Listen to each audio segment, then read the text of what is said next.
tutti in paranoia, chiusi in casa con le porte blindate, con le tapparelle abbassate. Il tempo vola leggendo le vostre stronzate. Sto davanti a un micro, petto nudo e ciabatte. Il frigo piange come l'Italia in questo momento. La mia città non si lamenta, era morta da tempo.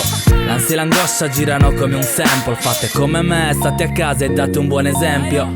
Non ho il balcone quindi non posso esibirmi, e in ogni caso nessuno sarebbe lì a sentirmi. Sto sotto le coperte, qui non potrà mai colpirmi. Sono caduto in basso, faccio sesso con il Kirby.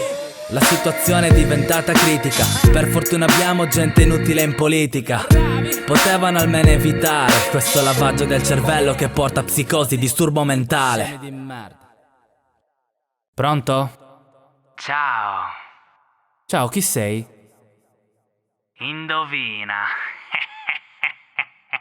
State a casa, e state in casa, squilla il telefono, la paranoia chiama. Qualcuno risponde, poco dopo riattacca. La gente da dimatto punta il dito, si attacca. State a casa, e state in casa, squilla il telefono, la paranoia chiama. Qualcuno risponde, poco dopo riattacca. La gente da dimatto punta il dito, si attacca. Pandemia, pandemia, pandemia, pandemia, pandemia, pandemia, pandemia, pandemia. State a casa, e state in casa, squilla il telefono, la paranoia chiama. Qualcuno risponde, poco dopo riattacca. La gente da dimatto punta il dito, si attacca. State a casa, e state in casa, squilla il telefono, la paranoia chiama. Qualcuno risponde, poco dopo riattacca. La gente da dimatto punta il dito, si attacca. Ok, microfono acceso. Sono i più colpi che ho dato di quelli che ho preso. La vita mia è stata al tappeto più volte, e sinceramente non mi fa paura la morte. Pandemia, pandemia, pandemia, pandemia, pandemia, pandemia, pandemia, pandemia. Se giro senza mascherina mi guardano male. Mi pare che siete avvolti dalle pare. Sono un comune mortale, lo Stato ci vuole montare